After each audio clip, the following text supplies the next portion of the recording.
Boa noite a todos. Sou o Thiago Nogueira, sou o coordenador aqui da área de fotografia contemporânea do IMS e também o editor da revista Zoom. É uma honra começar essa conversa e fazer o lançamento dessa edição com presença tão ilustre aqui com a gente e com o acompanhamento aí de todos vocês. Essa conversa ela tem previsão de durar mais ou menos uma hora e pouco. A gente vai fazer, quebrar um pouco o gelo, conversar um pouco com a Zahri aqui, mas a ideia também é que vocês participem. A gente tem esse cenário aqui meio MTV, como a gente estava começando.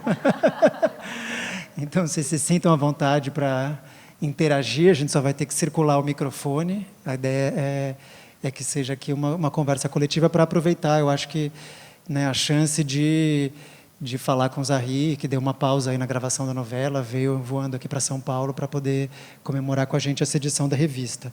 Eu queria agradecer muito aqui a equipe do MS pela organização desse evento. Tem muita gente envolvida para conseguir fazer essa viagem acontecer, toda a equipe de planejamento, da Joana, Ariadne, Maria Clara, Laís, a turma da Zoom também que está aí trabalhando. Queria agradecer muito as nossas intérpretes de Libras aqui, Vânia Santiago e Kélia Tadini, que vão nos ajudar a transformar essa conversa numa conversa mais acessível. Queria dizer, então, que a revista também, que está sendo lançada hoje, Zoom 26, ela está à venda na Livraria Travessa. A gente não tem a venda aqui no evento, mas quem se interessar aí pelo trabalho pode comprar a revista na Livraria Travessa. E queria, antes de começar, a gente vai passar um breve curta da Zahri, chamado Caraí. E antes de começar, eu vou ler só rapidamente a biografia. Não sei se todo mundo conhece a Zahri. Hoje em dia está com uma super exposição aí em várias mídias. É uma personalidade já bastante pública, mas acho que é interessante também ver a dimensão e a complexidade da trajetória dela, e das formas de atuação dela em várias mídias. Às vezes a gente conhece ela em um canal e não sabe que ela trabalha também em outros canais. Então, Zahri Tenterrar nasceu em 1989 na aldeia Colônia, na terra indígena Canabrava, no Maranhão. Ela é falante da língua Zeng-Eté, é atriz, diretora, roteirista, artista, ativista indígena. Teve um papel muito importante na ocupação da aldeia Maracanã, no Rio de Janeiro. Foi a primeira atriz indígena indicada e premiada pelo Prêmio Shell, com a atuação brilhante na peça autobiográfica Aziraí. É criadora dos filmes Aiku Echakwi, Caraiva Aewa, Ureipi. Desculpa aqui a pronúncia, a Zahri vai poder me corrigir e ensinar um pouco para a gente, de Zeng-Eté. E, enfim, teve trabalhos de arte expostos em museus muito importantes, teve os seus vídeos mostrados no New Museum, no MASP aqui em São Paulo, no Mar do Rio. Ela teve agora na Bienal de Veneza também. Como atriz, ela trabalhou na série Dois Irmãos, na série O Sono do Homem Branco, protagonizou Cidade Invisível. No cinema fez O Irá, A Retomada da Floresta, Zahri, Uma Fábula do Maracanã e Não Devore Meu Coração, com direção de Felipe Bragança, com quem, aliás, ela está desenvolvendo um novo projeto, que é uma adaptação de Macunaíma. E na Rede Globo agora está, recentemente apresentou Falas da Terra, também acho que uma oportunidade muito grande de conhecer e de divulgar em TV aberta todas as questões, conflitos, a beleza, a complexidade que está ligada aos povos originários do país.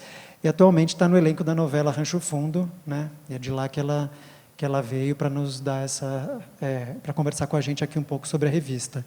Queria apresentar também aqui na mesa o Rony Maltz, que é o editor-assistente da Zoom, e que vai fazer só uma breve, antes de a gente passar o filmezinho da Zahri, é um curta de 3 minutos, vai fazer aqui uma fala um pouco para apresentar a revista. Boa noite a todos, é isso, eu sou o Rony, editor-assistente da Zoom.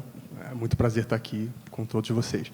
Eu acho, Thiago, que a gente pode, talvez, eu vou muito rapidamente ler o sumário da edição atual, e aí você pode ir mostrando os abres, Só porque acho que eu não vou conseguir segurar o microfone e a revista ao mesmo tempo. Momento merchan.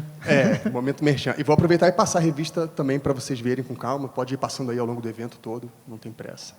Vou começar por aqui. Enfim, né, nessa edição a gente tem essa capa, que na verdade é a capa e quarta capa, né, quase um díptico da Maria Madalena Campos Pons, né, uma artista cubana incrível. A gente tem um abre da revista do Ayrson Heráclito, uma série chamada D&D, na verdade, uma série de trabalhos em torno do trabalho do Ayrson com o D&D. Seguindo, a gente tem Sob Sol Negro, que é uma série de fotografias também super importantes da década de 90, da Milagros de la Torre, com um texto da Natália Masluf. Boa. Aí, seguindo, temos nosso destaque aqui no lançamento, Zahri Enterrar, com um texto da Renata Tupinambá, chamado Máquinas Ancestrais. Eu acho que ao longo da conversa vai ficar claro um pouco melhor esse conceito de máquinas ancestrais, né, que é interessantíssimo. Seguindo, a gente teve o Abre com o Ayrson, a gente tem também uma matéria um pouco mais profunda sobre o trabalho do Ayrson, feita pela Amanda Bonan, chamada A Perspectiva Iorubá.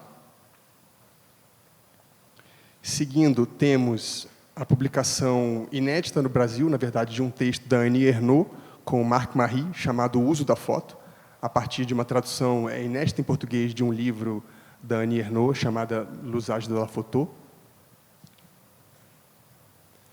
É uma matéria em que a Annie efetivamente fotografa, né? Então, daí a pertinência dela estar numa revista de fotografia contemporânea como a Zoom. É muito interessante. Seguindo, a gente tem uma série já clássica da Rosa Gauditano, chamada Estética Sapatão. É o título do texto da Miri Lacombe, que escreveu sobre esse trabalho importantíssimo da Rosa, com mulheres lésbicas no Ferros Bar.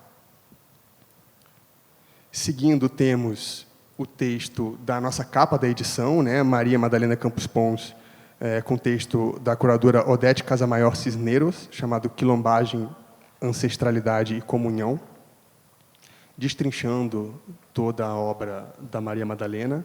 A gente tem um arco bastante completo da obra dela na revista. Seguindo, a gente tem uma matéria chamada O Álbum, a partir de uma série do Sami Balogi, um artista congolês, com um texto incrível da Sandrine Collard, em que ela relaciona o papel no colonialismo da fotografia com as armas, né? Ela relaciona a objetiva, né, a própria tecnologia fotográfica com a tecnologia das armas de fogo. Seguindo, a gente tem, inclusive, comemorando a efeméride quer dizer, não comemorando, né, mas relembrando uma efeméride importante do golpe no Chile, né, do ditador Augusto Pinochet, uma matéria da artista Lotte Rosenfeld, com texto da Alexia Talla, uma curadora também chilena. Então, uma artista de performance super importante, chilena, que a gente achou fundamental dar nesse momento. E, fechando a edição, A Beleza é um Portal, que reúne textos e imagens do Luiz Erbini. Luiz Erbini, um famoso pintor brasileiro. Na revista você não vai encontrar as pinturas dele, mas vai encontrar fotografias em que ele se baseou para fazer diversas das suas obras mais famosas, e os textos são também do próprio Zerbini, a partir de ensaios, notas, rascunhos que ele foi acumulando ao longo da carreira e que, inclusive, a gente está adiantando, vão ser lançados em um livro, provavelmente ainda esse ano. Acho que um breve resuminho da Zoom, também para dar um teaser para vocês, né? Como o Thiago falou, a Zoom vai estar disponível ali no quinto andar. Exclusivamente a travessa vai estar funcionando um pouco além do tempo para poder que vocês possam passar lá depois da conversa, quem quiser. Tá? Zahri, muito obrigado por estar aqui, mais uma vez. E vamos seguir agora com Carai, Os Civilizados. Caraiu Aewa. Obrigado. Então, para dar início à conversa aqui, eu queria convidar aqui a Zahri a pegar o microfone e talvez te perguntar, pegando o gancho ali no seu filme, né, você fala como será o mundo daqui a 20 anos, se você pudesse nos contar um pouco quem era Zahri 20 anos atrás, para a gente entender um pouco a sua origem, de onde você veio, como é que foi a trajetória que te levou a chegar nesse lugar que você está hoje, né, no centro com tanta visibilidade, na arte, no cinema, na televisão.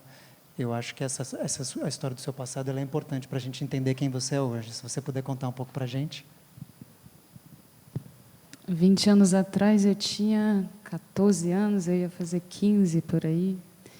E com essa idade, eu era uma menina sem muitos sonhos. Não era uma pessoa que sonhava muito. Talvez eu tivesse desejos, anseios, vontade de sobreviver nessa vida, mas eu posso dizer que eu não tinha muitos sonhos, porque eu estava muito presente, vivendo o meu presente. Eu não tinha tanta ansiedade que eu tenho hoje. E parece que o sonho é uma coisa muito daqui da cidade. A gente sonhar com o futuro me parece ser uma coisa muito dessa civilização robotizada, dessa civilização que nos tornamos, né? Então, eu posso dizer isso. A Zahid, 20 anos atrás, era uma adolescente que sequer sonhava ou pensava em ser artista visual, em ser atriz, em ser escritora, em ser... Enfim, em ser qualquer coisa que eu tenha me tornado hoje, né? Mas eu já era tudo isso também. Eu só desenvolvi e adaptei para eu poder me encaixar dentro dessa outra civilização. Então, esse trabalho é muito sobre o que eu vejo do que é essa civilização, porque tem uma ideia de que, né, é como se os indígenas não tivessem desenvolvido habilidades suficientes, talvez não se refinaram tanto, talvez não sabem falar tão bem. E eu passei por vários processos isso, desde o início da minha trajetória, da minha carreira, quando eu chego na cidade grande, que eu começo a frequentar os lugares, eu me via muito nesse lugar de um bicho, um animal selvagem que não sabia se expressar. Eu lembro de muitas vezes de alguém pedir para eu falar e eu começar a chorar, porque eu não sabia como falar, eu não sabia como me expressar. Então, quando eu aprendo a falar aqui, como eu estou falando aqui agora, eu aprendo muito questionando a forma de como a gente quer que a outra pessoa se expresse com a gente, né? Então, os meus trabalhos é muito sobre isso também, né? O que é ser civilizado? É quase que como se nós, indígenas, não fôssemos uma civilização. É como se nós não fôssemos civilizados também. Nós também somos civilizados. Somos uma outra civilização. A gente tem uma outra forma de viver e de estar na vida, né? E de sobreviver, né? Então, é muito um questionamento sobre isso, né? Então, eu posso dizer que, há 20 anos atrás, eu era uma adolescente que não tinha tantos sonhos, porque talvez não precisasse. Eu estava muito no meu presente, né? Estava vivendo o momento presente. Hoje eu tenho muitos sonhos. Hoje eu tenho muitas vontades e muitos desses sonhos é de voltar a não ter que sonhar tanto. Porque se eu estou sonhando tanto, se a gente parar para pensar, o sonho está muito conectado com melhorias, né?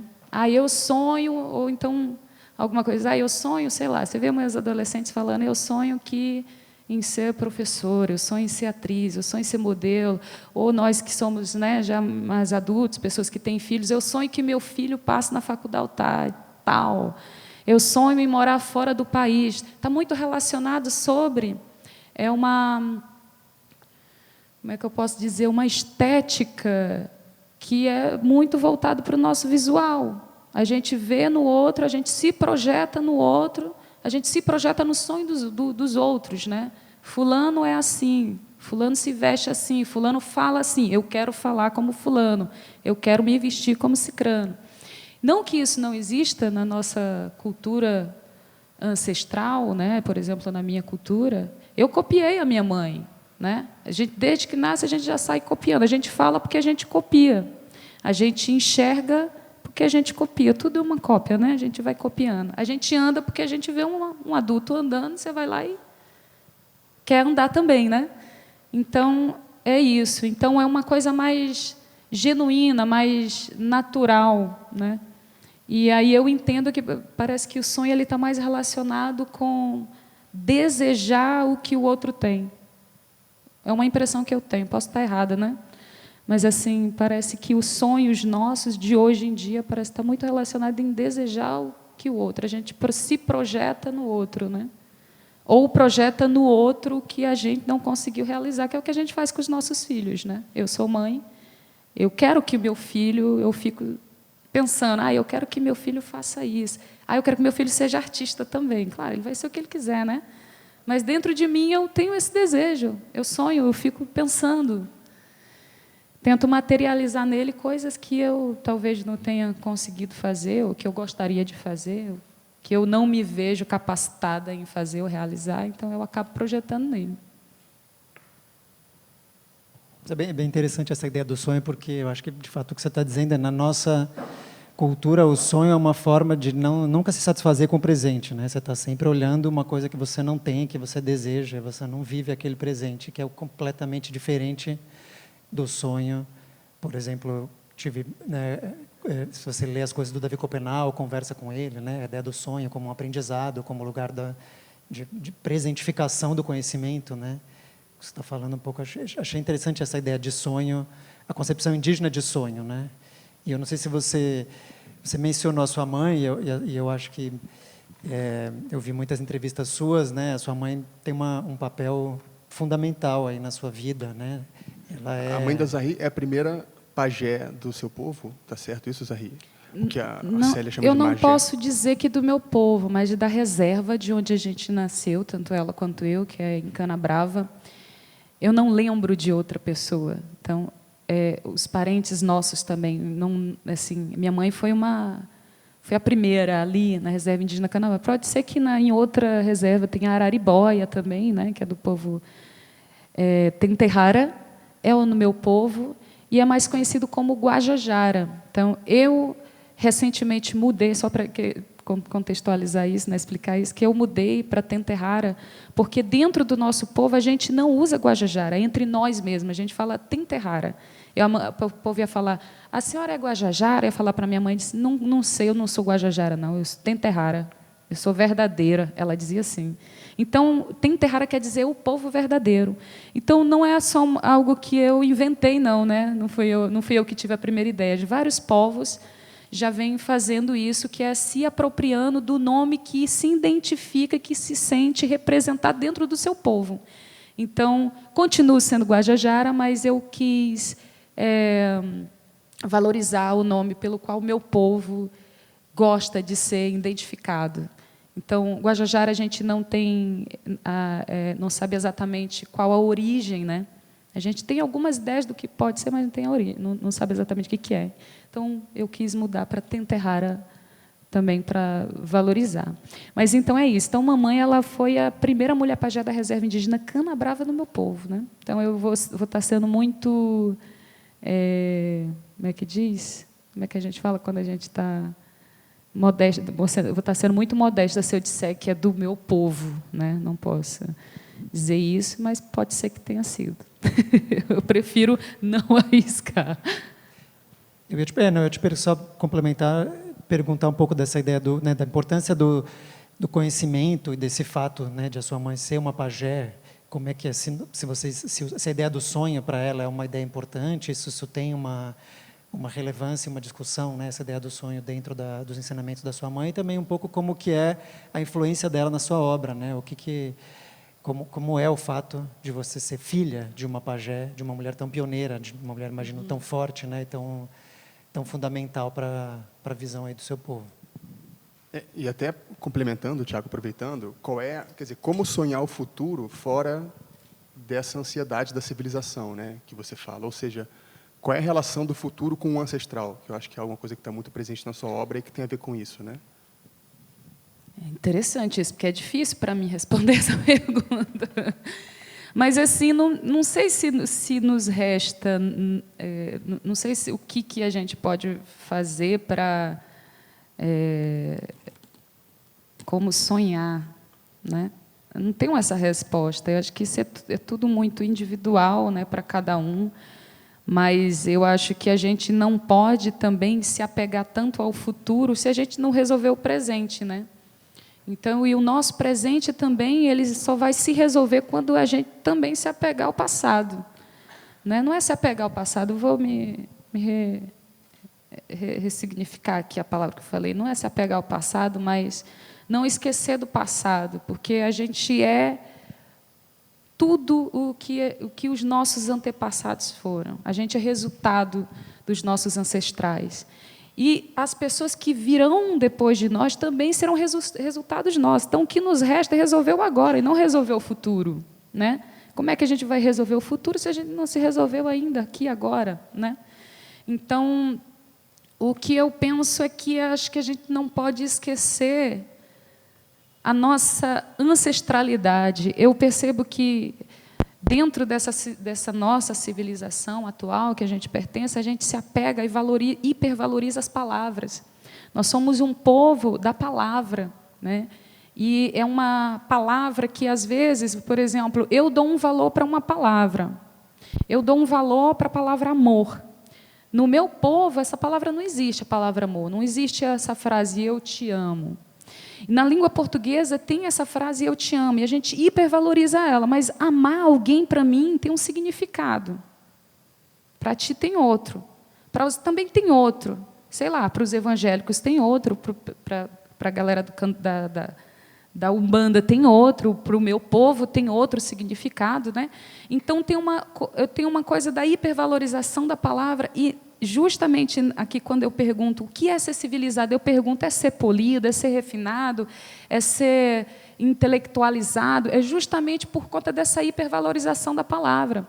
A gente põe tanto poder da palavra que a gente esquece da essência do sentir e só ser aquilo que a gente está falando. Porque a gente impõe tanta força no significado do que ela pode significar do que você simplesmente ser aquilo que você está sentindo, né? Então, é uma coisa do discurso. Nós nos tornamos um povo do discurso, né? Você vai lá e, por exemplo, os artesanatos, que chamamos de artesanatos, as artes indígenas, esse brinco é um brinco maravilhoso. Vou dar um exemplo para vocês. É lindo, isso aqui é perfeito, né, minha gente? Desculpa, mas aqui é uma joia rara isso. E é feito por indígenas, por mulheres indígenas, que têm uma habilidade surreal. São mulheres muito inteligentes, mulheres muito refinadas. Olha o refinamento dessa joia. E por que ela não vale tanto quanto uma pedra preciosa, sei lá, que foi garimpada, por exemplo, como uma pedra de esmeralda, um ouro, né? Por que não vale? Por causa do discurso. Uma pedra de ouro poderia ser qualquer pedra. Vocês concordam comigo? Poderia ser qualquer pedra. Uma esmeralda poderia ser qualquer pedra. Eu cansei na minha infância de brincar dentro do rio e eu ficar catando pedrinhas. Tinha pedrinhas de todas as cores. Eu fazia coleção de pedrinhas. Eu achava elas lindas. Mas, para mim, elas tinham um significado ali. Mas, se você pega uma pedra que tem um valor, mas por que ela tem tanto valor? Por conta do discurso que a gente constrói em cima daquilo. Eu aprendi isso dentro dessa civilização. Então, eu aprendi que, para que as pessoas valorizem a minha arte, eu preciso elaborar um discurso. Então, quando eu faço um trabalho desse, eu busco elaborar um discurso bom, que eu possa questionar as pessoas sobre o que elas estão vendo, para que as pessoas possam entender. Então, eu estou me apropriando da tecnologia que destruiu a minha tecnologia, a tecnologia da minha cultura. Então, o que eu faço é uma negociação, né? Então, isso aqui é tão valioso quanto uma pedra de ouro, ou até mais. Porque aqui tem um significado que é diferente do significado que tem uma pedra de ouro, né? Porque a pedra de ouro está ali para você colecionar, para você mostrar, eu tenho poder sobre você, porque eu posso ter essa pedra, você não pode. Isso aqui ninguém dá, a gente não tem esse valor para esse brinco. A gente tem um outro valor que a gente tem. Sei lá, para um cocá, né? Então, acho que eu fugi da pergunta, né? Aí eu vou viajando, né? Mas tu tinha perguntado da... Não, acho que você falou maravilhosamente da relação do futuro com o ancestral, né? Sim. Viajei mesmo. Essa ideia de passado, presente e futuro é uma ideia que entre o seu povo se dá da mesma maneira como a gente enxerga, entende? Nessa linearidade, como é que você leria essa ideia que você está dizendo, passado, presente e futuro, como uma coisa linear, um vem antes, um vem depois, né? O seu trabalho fala muito dessa ideia. Você parece, às vezes, que vem do futuro para nos contar uma coisa. Sim. E, de uma certa maneira, embaralha esses tempos. Enfim. Tem até, né, Tiago, a gente publicou numa edição passada da Zoom uma entrevista maravilhosa da Sandra Benites com a Clarissa Diniz, em que a Sandra fala que, para os Guarani, o futuro é o corpo caminhando, né? Essa é a frase dela, que o futuro é uma coisa relacional, é uma posição, e não um lugar fixo na frente, né? Isso sempre fica comigo, assim, eu acho muito bonito. Eu quero saber se na cosmologia tem terrar, e se para você tem um pouco isso também, que eu acho que vai ao encontro do que o Tiago está falando, quer dizer, não é uma coisa de passado, presente e futuro, de um tempo linear, do progresso moderno, né? Mas sim algo mais, uma temporalidade própria de cosmologias não modernas, né? Que pensam o tempo de forma diferente. Eu penso assim, que o tempo aqui na cidade ela está muito a serviço do sistema. Na nossa também, no nosso sistema. Só que é um outro formato de sistema, é um outro tipo de sistema, né? Por exemplo, na aldeia, eu lembro muito, 8 horas da manhã a gente ia para o rio tomar banho. Tomava banho, acordava e ia direto para a roça, as crianças iam brincar, passava o dia inteiro brincando, né? Subindo em árvore, comendo fruta, ia para a roça. Lembro da minha mãe fazendo uma comida e levando para a roça, meus irmãos lá na roça. Eu já pequenininha, já trabalhava na roça também com meus pais, não tinha muito essa... Também era uma brincadeira, né? Era tudo uma brincadeira. Então, assim, tem uma coisa, a gente... tinha a época de plantar. A gente ia lá, encoivarava, ajeitava, adubava o terreno, né? Plantava. Depois vinha a época que a gente colhia e comia. Então, durante o ano, tem várias épocas. Nessa data a gente planta, nessa data a gente colhe, nessa data a gente precisa ter comida o suficiente até para quando a gente voltar a plantar de novo. Então, ela é muito... Eu não sei se eu posso dizer que ela é circular, eu não sei uma palavra boa para isso, né? Mas ela seria circular. E não tem a ideia do acúmulo, né? Tipo, eu vou plantar para eu ter mais do que o meu parente, né? Não. Aqui na cidade é tudo muito individual. Pessoa individualizada, porque eu precisei, porque eu sabia que se eu não fizesse para mim, ninguém ia fazer. Ninguém vai dividir essa comida comigo, porque aqui a comida você precisa pagar. E aí essa grana você precisa trabalhar para ganhar essa grana. Mas assim, para você trabalhar, não é qualquer trabalho. Às vezes você trabalha para caralho e você não tem grana. Entendeu? Então, lá não precisava acumular para você ter dinheiro, para você pagar para ter as coisas, né? Então, é uma ideia de tempo que é muito diferente. Por isso as pessoas falam que o indígena é preguiçoso porque vive o dia todo na rede. Meu amor, até hoje, eu sinto falta de ficar na rede, deitado olhando o tempo, o céu, e vendo as pessoas conversando, ouvindo a minha mãe contando história, ouvindo meu tio cantando, de brincar lá com os meus irmãos, com meus sobrinhos. Aqui, parece que é uma coisa feia, é desagradável a pessoa parar. Parece que incomoda se a pessoa está em silêncio, se a pessoa ela não é comunicativa, se ela não sabe verbalizar num formato que seja tal qual como é exigido da gente, né? Então, o tempo aqui está muito à função desse sistema, que é um sistema muito capitalista, que é individualista, que ensina a gente que, para a gente ser uma pessoa bacana, a gente precisa se formar numa coisa, você precisa falar sobre todos os assuntos, você precisa conhecer sobre todas as paradas que estão rolando no momento, você tem que estar atualizado. E ser atualizado hoje em dia custa muito, Está todo mundo com depressão, está todo mundo ansioso, tem gente que surtando, está todo mundo doente, né?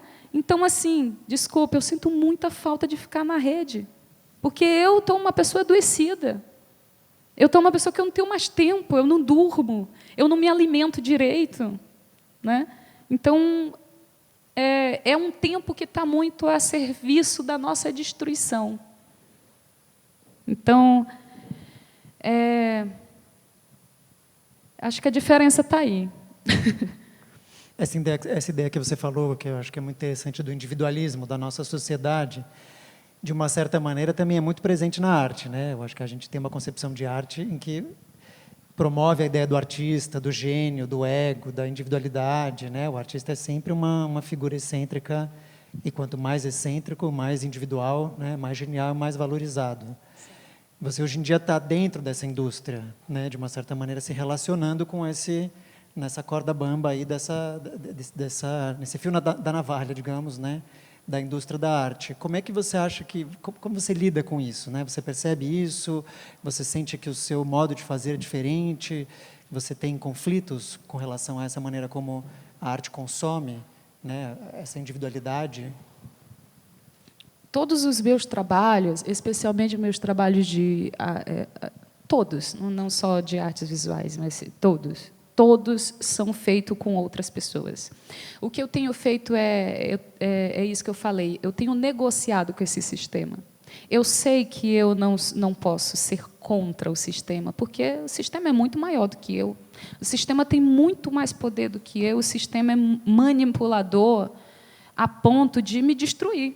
Então, o que eu faço é negociar com esse sistema. Então, o que eu faço? Por exemplo, esse trabalho no Aikue, eu chamo um grupo de pessoas que eu penso assim, pô, fulano é muito bom na câmera. Essa pessoa vai conseguir captar as imagens que eu estou projetando na minha cabeça. Vou chamar fulano para vir comigo. Vou chamar cicrano para dirigir. Vou chamar cicrano para escrever. Ou então, atualmente, eu dirijo, eu escrevo e tenho me apropriado mais da coisa, né? Então, eu sempre estou em coletivo. Eu nunca faço sozinha, né? Não é uma coisa, eu não peguei a câmera e me filmei. Os textos, normalmente, eu escrevo e vou lá e coloco, são sempre coisas muito individuais dos meus questionamentos sobre a vida, sobre tudo, né? Mas é tudo muito feito em coletivo, então ninguém faz nada sozinho. Então, essa ideia de que o artista, para ele, quanto mais ele está valorizado, eu conheço muitos artistas, e realmente, aqueles que são mais exaltados são os que menos querem fazer coisas em parceria com outras pessoas. Porque também existe uma hipervalorização em você conseguir fazer tudo sozinho, mas ninguém faz nada sozinho, né? Então, há uma contradição aí. Então, assim, mas eu também me sinto individual.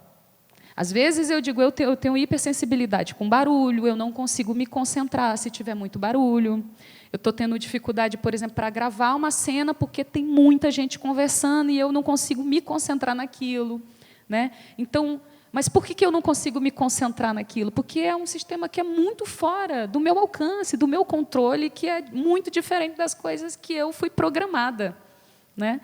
Então, estou tendo que me adaptar. Então, dentro de todos os trabalhos, eu vou me adaptando a cada sistema, a cada formato.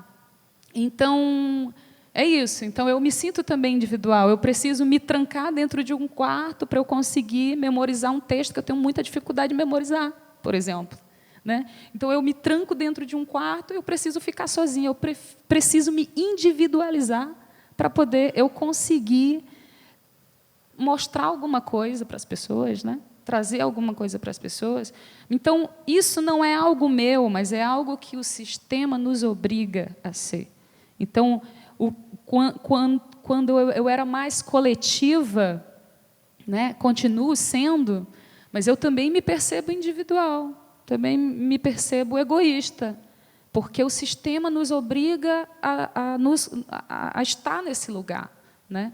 Então, o que eu penso é, por que eu vou brigar com o sistema? Por que eu vou dizer assim, não, eu vou tentar negociar, vamos negociar com esse sistema, né? Então, o que eu tenho dito é que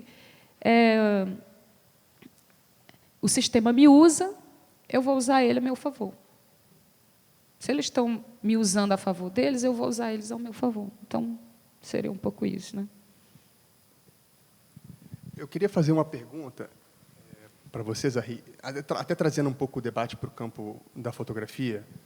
É uma impressão um pouco pessoal também, mas me parece, por exemplo, quando você, no final desse filme, que a gente tem um fade para o branco, né, fade to white, que é quase como se a gente estivesse sendo cegado pela luz, né?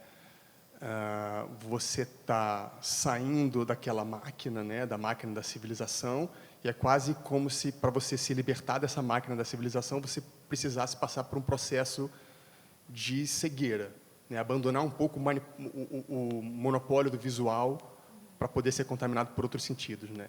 E os seus filmes são muito sinestésicos, eu sinto, assim.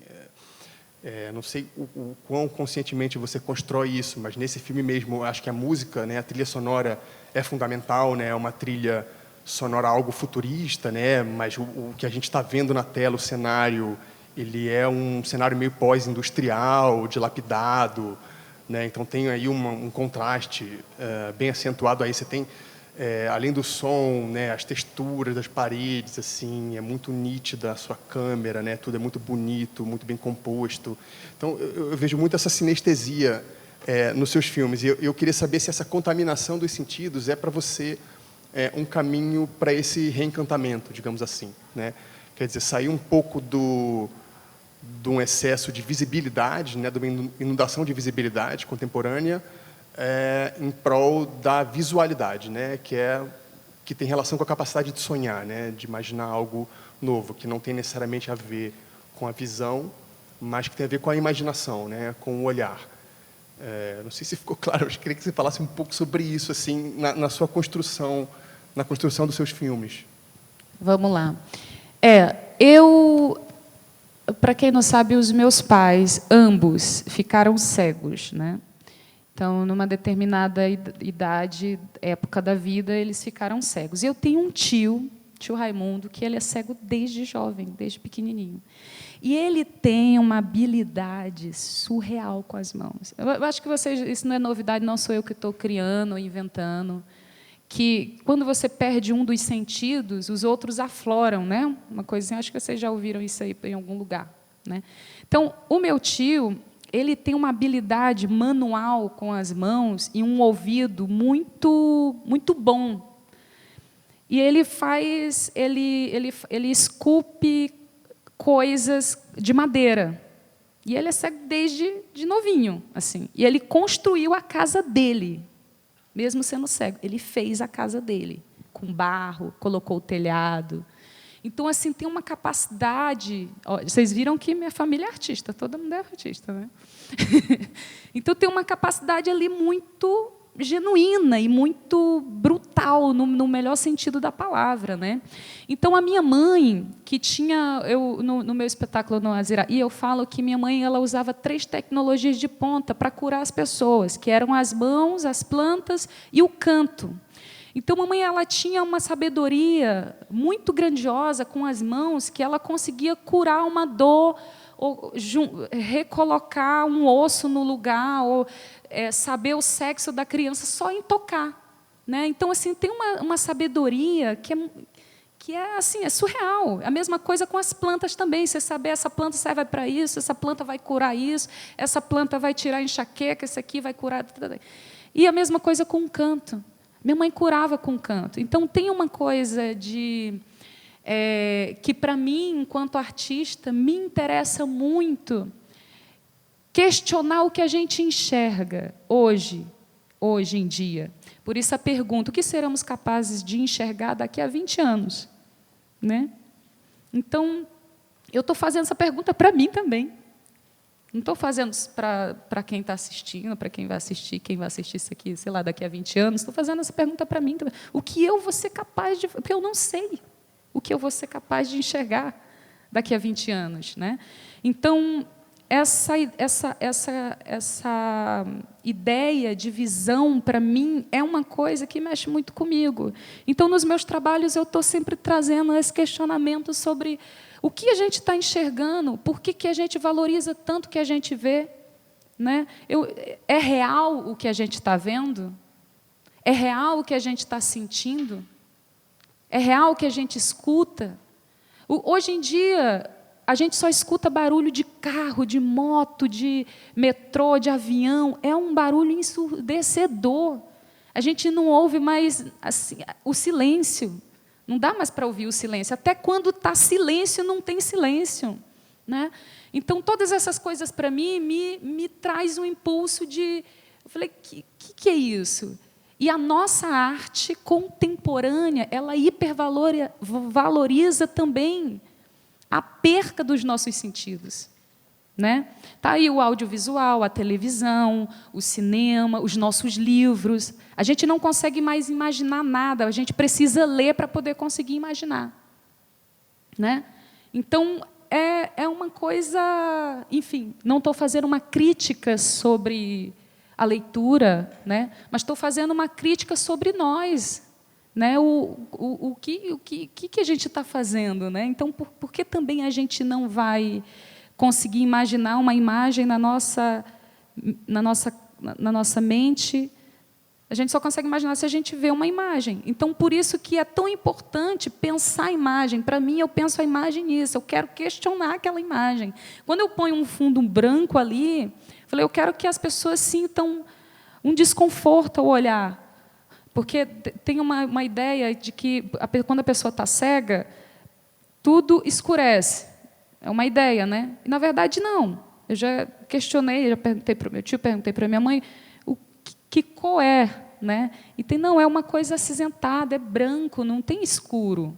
Né? E por que a gente sempre vai lá e acha que escurece? Né? Por que só o escuro é que cega? Não, o branco também. A ideia de estar toda protegida, né?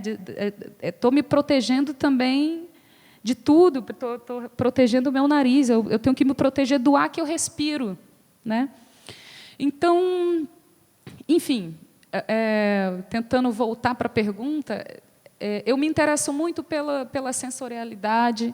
Eu tenho um filho de 6 anos que ele é uma criança autista, e ele é autista não verbal. Então, isso também, para mim, é algo que me impulsiona também nas minhas artes, assim como a cegueira dos meus pais, né? A não comunicação verbal do meu filho. Ele está igual papagaio agora. Eu falo assim, fala água, e ele, água. Aí eu digo, fala que me ama, fala te amo, ele te ama. Né? Então, ele está começando a falar agora, e ele está igual papagaio, falando coisinhas, e ele tem um interesse específico por matemática. Vê só, matemática é uma coisa da nossa sociedade atual. Né?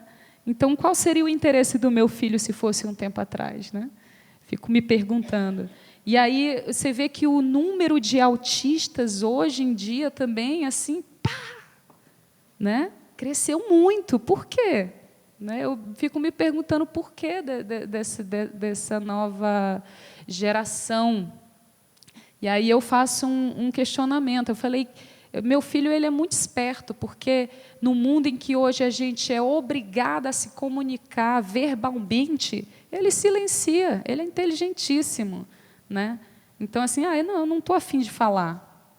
E aí eu estava lendo outro dia que os autistas não verbais, não é que eles não saibam falar, só que tem uma chavezinha que ele precisa virar, para ele entender a importância da comunicação verbal.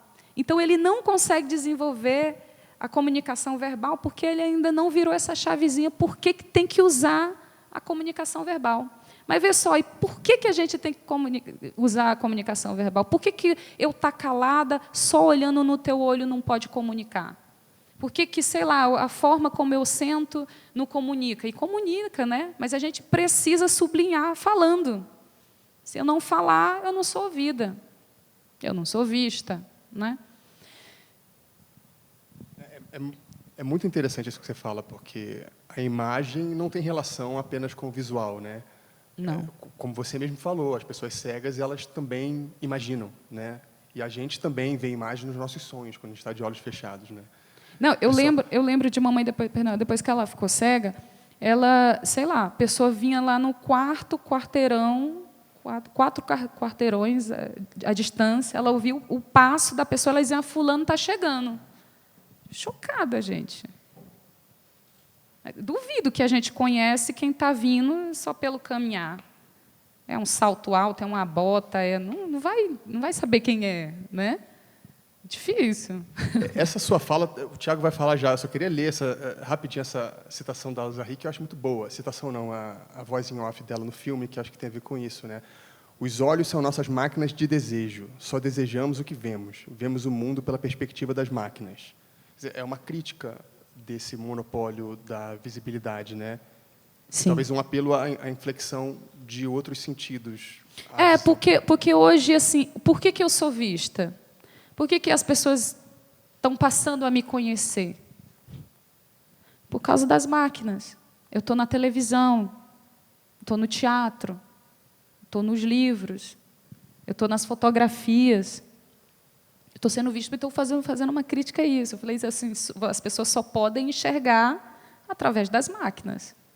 As pessoas só acreditam se for nas máquinas. No Spotify, no iPhone, no Samsung. Né? A gente não consegue mais viver sem um computador, minha gente. Eu não consigo. Eu não consigo viver sem um celular. Eu sou viciada em celular. Então, eu só consigo enxergar o mundo através das máquinas.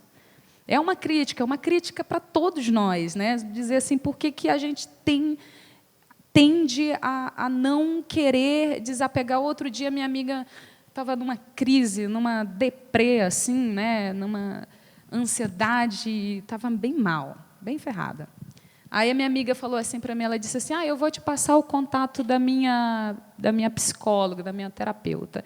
Eu falei, massa, me passa aí o WhatsApp dela. Ela disse, ela não usa o WhatsApp.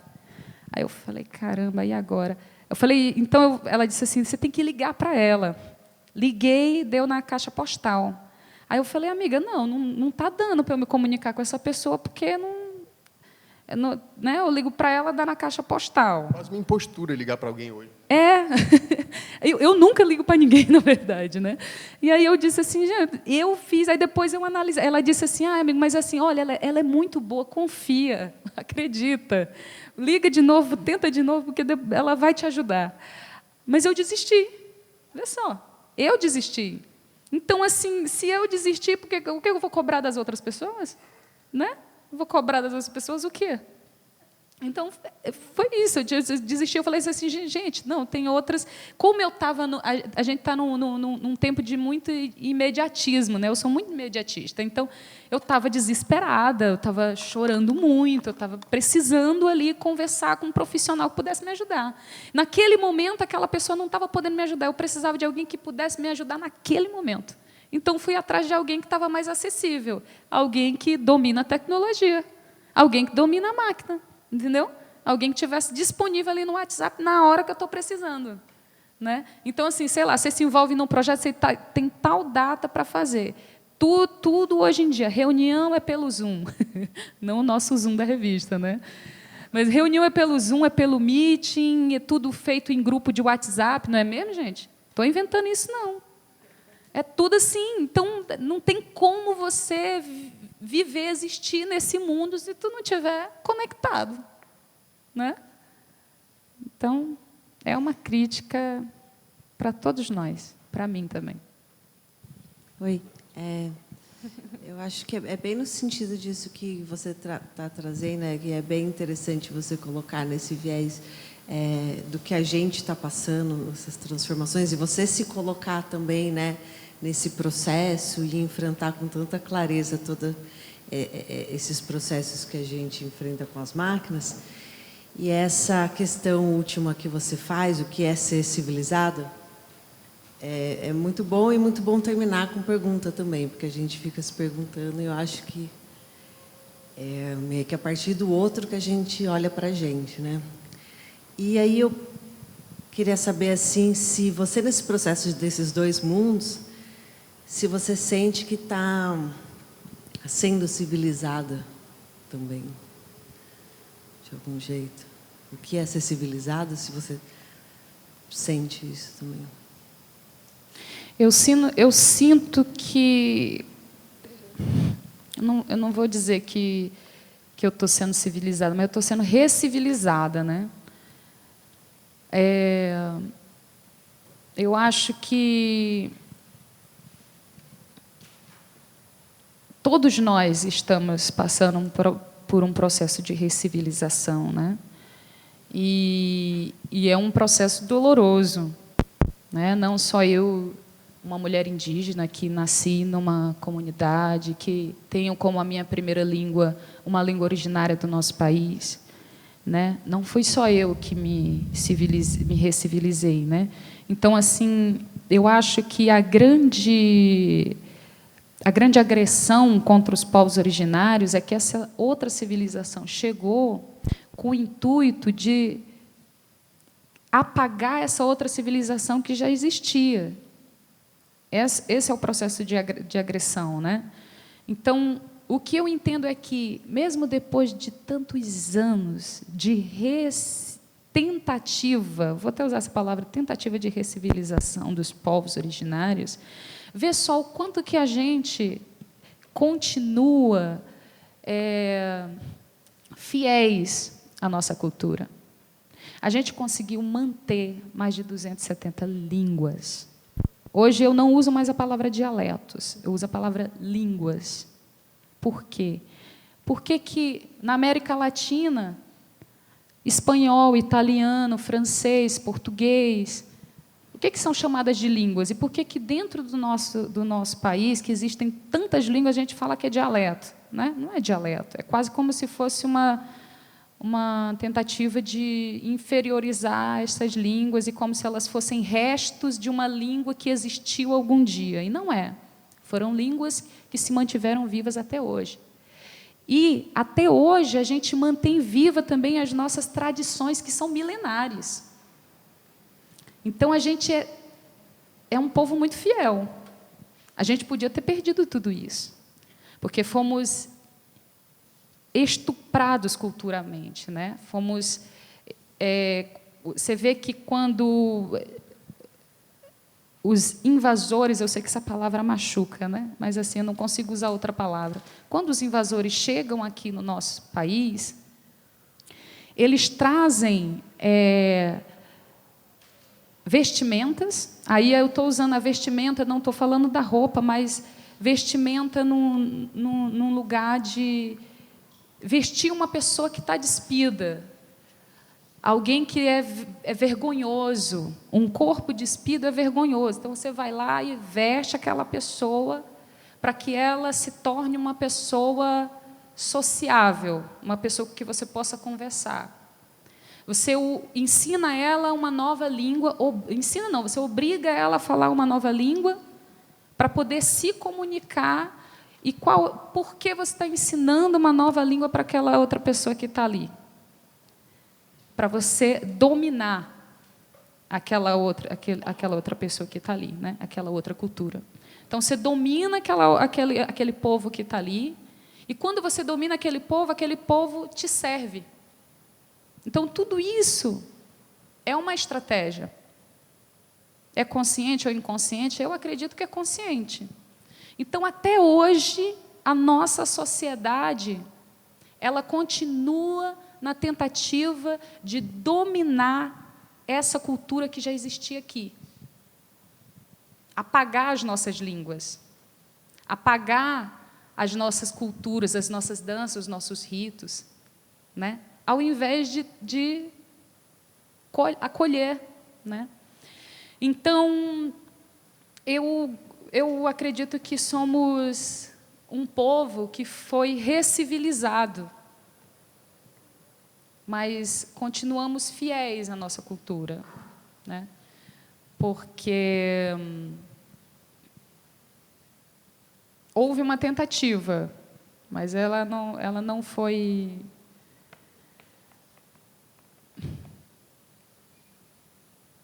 concretizada, né?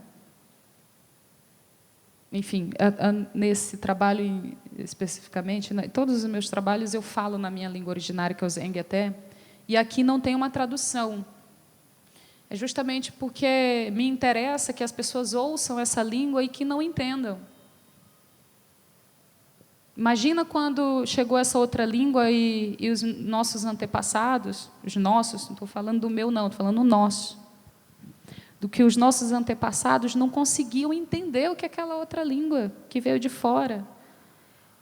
Então, eu precisava aprender aquela língua para poder servir aquele povo, para a gente poder, né, os nossos antepassados, levar eles nos lugares que interessava para eles, para extrair as coisas, as riquezas do nosso país, que era o que interessava para eles.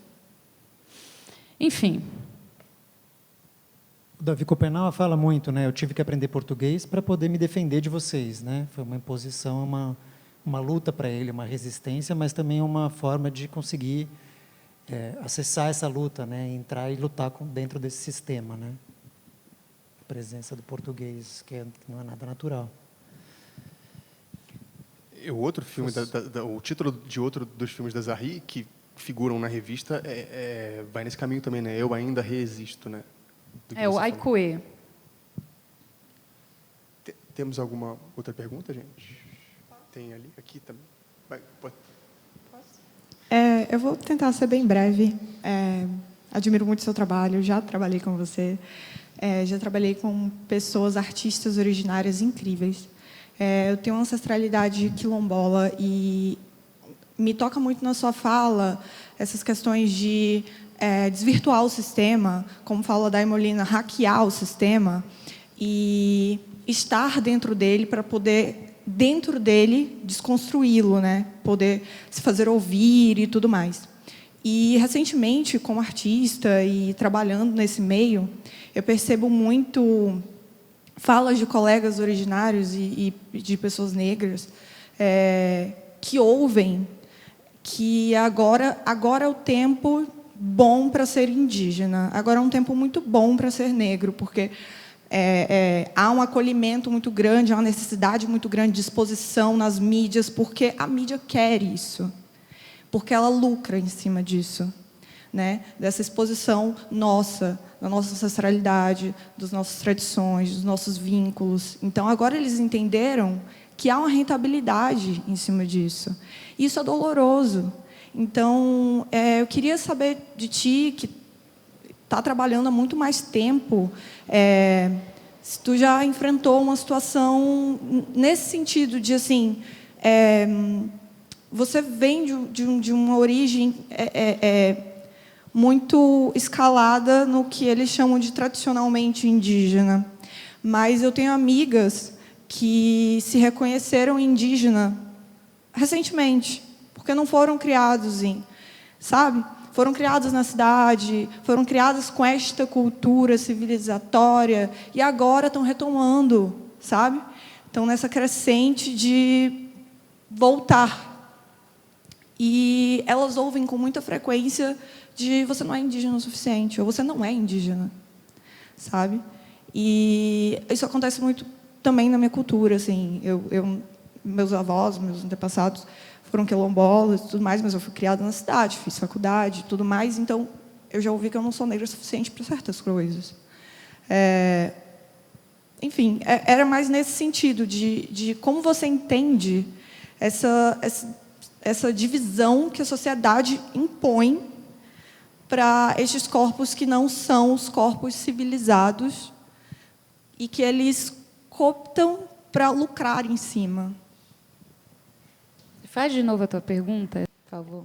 Como você entende essa... porque é difícil elaborar para mim também. Como você entende que a indústria, de certa forma, se apropria das nossas trajetórias, da nossa ancestralidade e usa ela contra a gente, jogando nós contra nós. Do tipo, você é indígena o suficiente, você não é. Você tem uma tradição, uma ancestralidade nata. Você não tem, porque você descobriu isso agora, está se reconhecendo agora. Bom, primeiro que, assim, não acho que o sistema está fazendo um favor para a gente, né?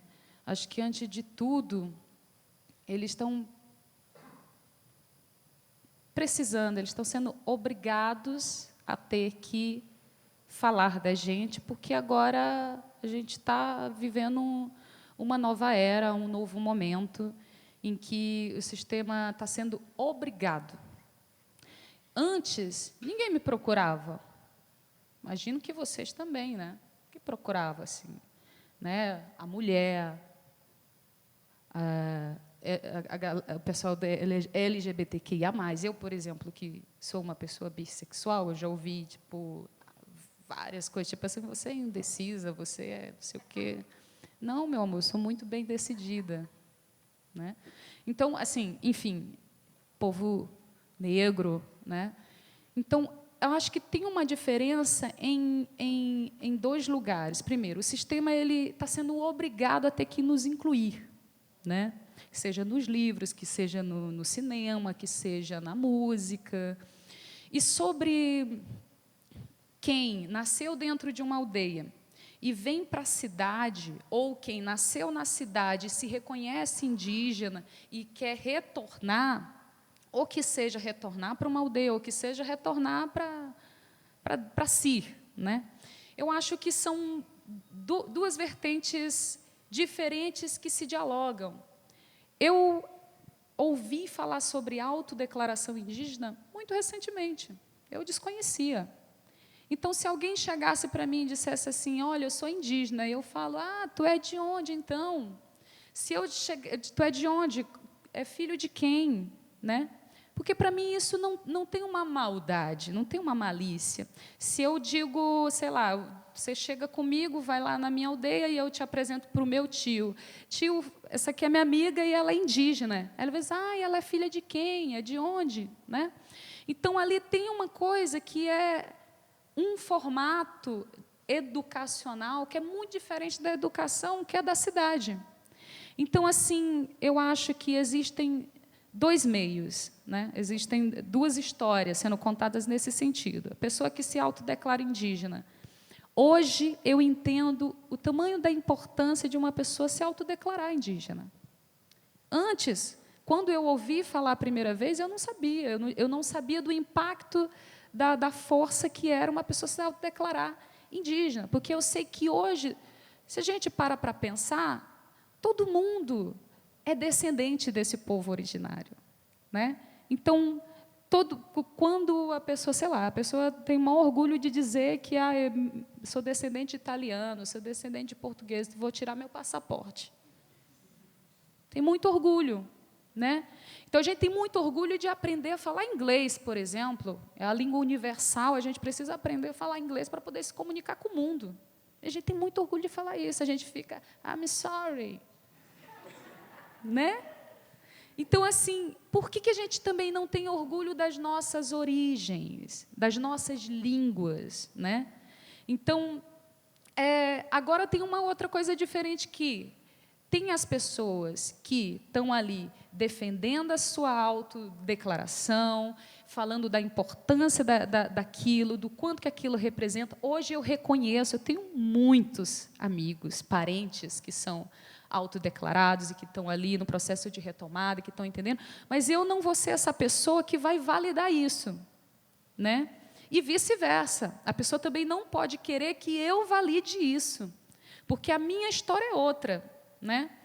Eu vim de uma reserva indígena, nasci numa aldeia, e isso não me faz ser mais indígena por conta disso, né? Mas ali tem algo que não se aprende na cidade, por exemplo. Eu estou trazendo uma coisa comigo que não foi na cidade que eu aprendi. Quando recebi o Prêmio Shell, né, minha gente?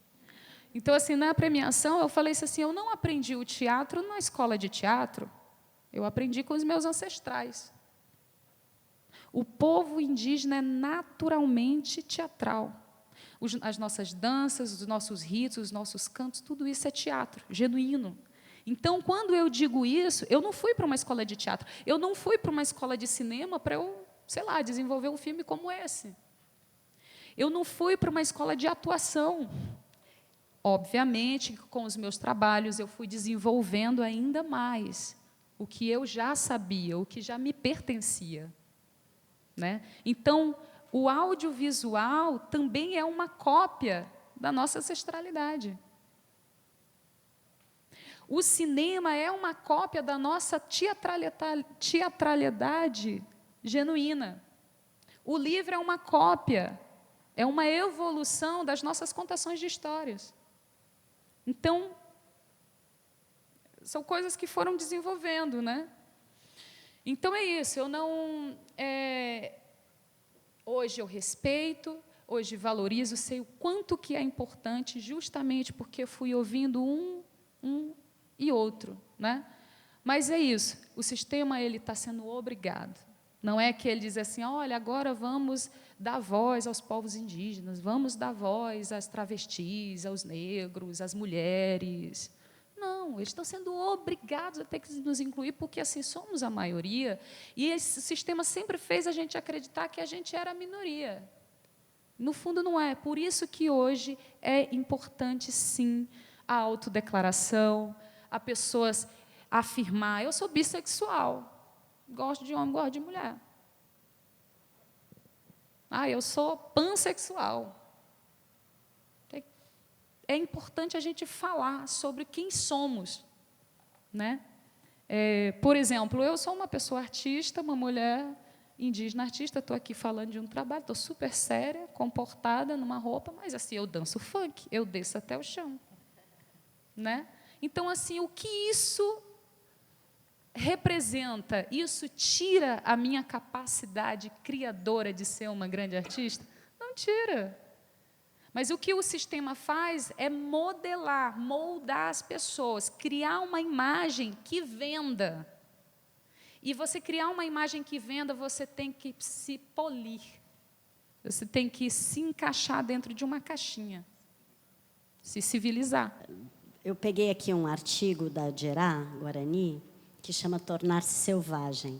Eu vou ler só um trechinho, porque eu acho que ela vai um pouco na mesma direção que você, pela palavra contrária.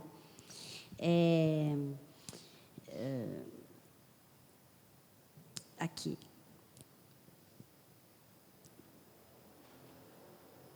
Aqui. Ela começa falando sobre... Bem, ela é casada com um antropólogo, né? E aí ela fala, uma das coisas que eu digo para os mais velhos e para vocês de Uruá, em momentos de encontro, é que seria importante fazer antropologia na cultura de vocês. Tirar o Guarani da aldeia para ele ficar na casa de vocês e observar vocês todos os dias, sentir, refletir, tentar entender, fazer relatórios, produzir uma tese de capa dura bem bonita, com muitas páginas, gráficos e referências, e para concluir, dizer aos de Uruá para se tornarem selvagens, para que se tornem pessoas não civilizadas, pois todas as coisas ruins que estão acontecendo no planeta Terra vêm de pessoas civilizadas, pessoas que não são, teoricamente, selvagens. Então, só pensando que esse jogo entre selvagem e civilizado, ou ancestral e futuro, de alguma forma, a minha pergunta seria assim, é possível atravessar, porque não tem como voltar antes dessa invasão. A invasão está dada e a violência está nos corpos, todos eles, né? E está na presença nas aldeias, está em todos os lugares. Como você pensaria esse trânsito, ou essa travessia para um outro lugar? Ou o que ser selvagem, ou fazer essa pergunta sobre a civilização, pode ajudar os de Uruá, ou os Caraí, a irem para um outro lugar menos destruidor?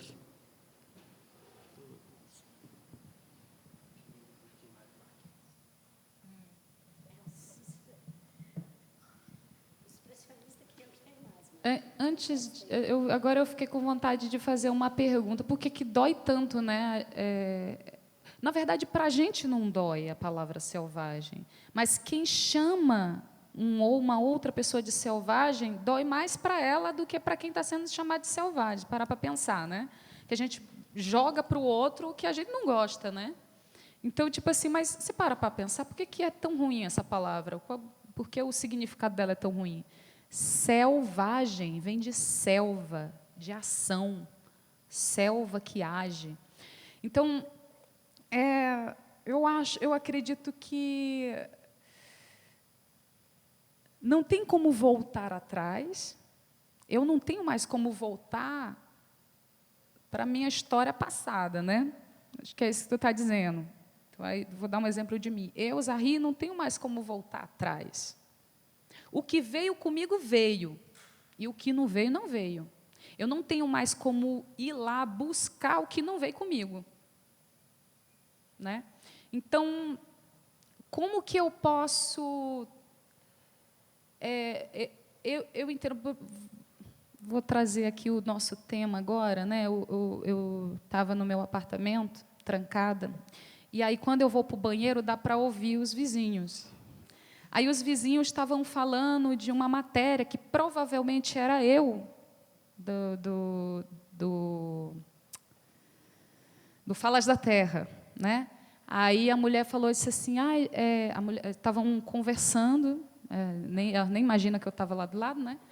Elas estavam conversando, acho que ela é uma mulher com o marido dela, e ela estava falando com o marido, disse assim, mas estão falando que a natureza, não sei o quê, que a gente que está destruindo a natureza, que não sei o quê. Estava falando um tema muito específico que foi falado no Falas da Terra. Pensei assim, devem ter assistido o Falas da Terra e estão comentando. Ela disse assim, gente, mas assim, numa tragédia dessa, relacionando com a tragédia que está acontecendo agora, né? E às vezes, mas numa tragédia dessa, eu acho tão indelicado falar que a gente que estamos destruindo a natureza, que a natureza está só se vingando, usar alguma coisa assim, né? Acho tão indelicado num momento que tem tanta gente sofrendo, né? Gente perdendo tudo, né? Perdendo casa, perdendo os animais, não sei o quê, nananã. É muito indelicado, e aí vem a pessoa querer dar uma lição de moral, nananã. Eu parei para pensar, eu fiquei assim, por que no próprio Falas da Terra tem um texto que fala isso, né? Por que as tragédias de fora tocam mais a gente, né? E as que estão aqui mesmo, quando não é contigo, não te afeta. Quando não mexe no teu bolso, não vai te afetar, né? Por que agora está afetando? Por que, por exemplo, quando um indígena é assassinado, não vira um super noticiário? Por que não comove as pessoas, né? Então, quando o indígena vem e fala sobre... O próprio Ailton Krenak mesmo tem um texto que ele fala que os povos indígenas já vêm avisando há muito tempo que a natureza... Né, é isso, não é uma vingança da natureza. A natureza não é como a gente que se vinga, né? A natureza ela tem a consequência. Você faz, a consequência vem. Assim é com a gente também, né? Tudo que acontece com a gente é consequência das nossas ações. Então, o resultado é consequência de tudo do que foi feito, do que aconteceu, do que nós fizemos com a natureza, do que a gente criou em cima da natureza, né? A natureza ela tem um ciclo que é natural. Então, se você vai lá e rompe isso, se você põe concreto numa terra, em algum momento ela vai rachar, a água vai subir. É isso. Se o ar está contaminado, se a gente contamina o ar, em algum momento a gente não vai ter mais ar para respirar.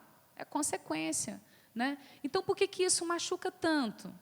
E aí, a gente se culpar, se responsabilizar por isso, por que isso machuca tanto, né? Mas, assim, se alguém fizer algo comigo, eu vou culpar o outro. A gente culpa o outro, é natural da gente, né? A gente não quer ser responsabilidade. Fulano fez isso comigo. Por que a natureza não pode fazer? Né? Então, eu entendo que é a resposta da natureza, né? A natureza está dizendo, olha, fizeram isso comigo, agora eu não estou mais aguentando, vou lá e, aconteceu isso. A gente faz isso, porque a natureza não ia fazer, né? Mas, enfim, então, eu me pergunto eu disse assim, não tem mais como a gente voltar. Realmente, não existe essa possibilidade de retornar. O que ficou para trás, ficou. O que a gente construiu, está construído. Não tem mais como a gente desconstruir, não tem mais como a gente dizer assim, vamos eliminar o celular, as câmeras, o cinema, o computador, o concreto, os prédios. Não tem mais como, nem tem bomba suficiente para isso. A gente fique anos criando bomba para poder destruir tudo que a gente vê, não vai rolar. Né? É mais fácil a gente se explodir do que as coisas que a gente construiu, porque é muito tempo. Então, não tem mais como voltar atrás. Mas o que eu entendo que vamos negociar com aquilo que a gente construiu. Como que a gente pode não se aprisionar tanto com o que a gente construiu, a gente não ter hipervalorizar a nossa inteligência. Eu acho que essa hipervalorização da nossa inteligência, da nossa capacidade, é o que está destruindo com a gente mesmo, com a nossa natureza, nós, nosso eu primeiro, né? A nossa natureza interna e externa. Então, eu acho que é algo de buscar, não buscar o que já passou, mas buscar aquilo que a gente não pensou. E nisso, os povos indígenas, eu vou ser modesta. Os povos indígenas, realmente, o Nilton Krenak tem razão. A gente já fala isso há muito tempo, só que a gente sempre foi considerado um povo romântico, um povo ingênuo, um povo que não é sábio, que não é inteligente, que não desenvolveu o suficiente, que as nossas artes elas não são refinadas, que nós não sabemos nos comunicar tão bem. Mas e aí? A gente continua lá, tentando manter a floresta de pé, continuamos sendo românticos, né? Pensando numa ideia de sempre falando sobre ancestralidade, e a gente sempre clicando na mesma tecla, né, sobre ancestralidade, e ancestralidade é o que vai nos salvar. Por isso, Ailton Krenak tem toda a razão, o futuro é ancestral. Infelizmente, a gente vai ter que encerrar. Eu queria só complementar, eu acho que uma coisa muito interessante que você falou, né? Mesmo que muitos indígenas, por exemplo, não tenham o cinema, né, como uma tecnologia, eles têm um conhecimento tão profundo que são hoje talvez a força mais revolucionária, interessante, original dentro da produção cinematográfica, né? É o indígena se apropriando dessa tecnologia, né? E eu acho que isso que você está falando também desse conhecimento da natureza é uma prova muito grande de que vocês detêm, talvez, o conhecimento, né, e a tecnologia mais avançada para a gente aprender a lidar com esse buraco em que a gente se meteu e com essa destruição em que a gente construiu para nós mesmos, né? Eu ia só para concluir aqui, além de agradecer a todo mundo, pensei aqui um pouco no começo da fala e na minha um pouco vergonhosa pronúncia do título dos seus filmes. Ver se você poderia, talvez, compartilhar com a gente uma palavra em Zengueté que a gente poderia levar dessa fala, se você poderia nos ensinar alguma coisa da sua língua, uma expressão, uma palavra, Tem uma frase que eu sempre falo, no meu espetáculo eu falo, geralmente quando eu vou me apresentar em algum lugar eu falo Zanekarok, que é falando boa tarde, boa noite, Herurueté Catuaicocotari Aise Penesacpa. Eu estou muito feliz de estar aqui hoje com vocês. É só isso. Zanekarok. Zanekarok pode ser boa tarde ou pode ser boa noite. Boa noite se você estiver chegando. Se estiver indo embora, é Zauri. Zauri. Zauri. Muito obrigado, Zay. Obrigado, Zé.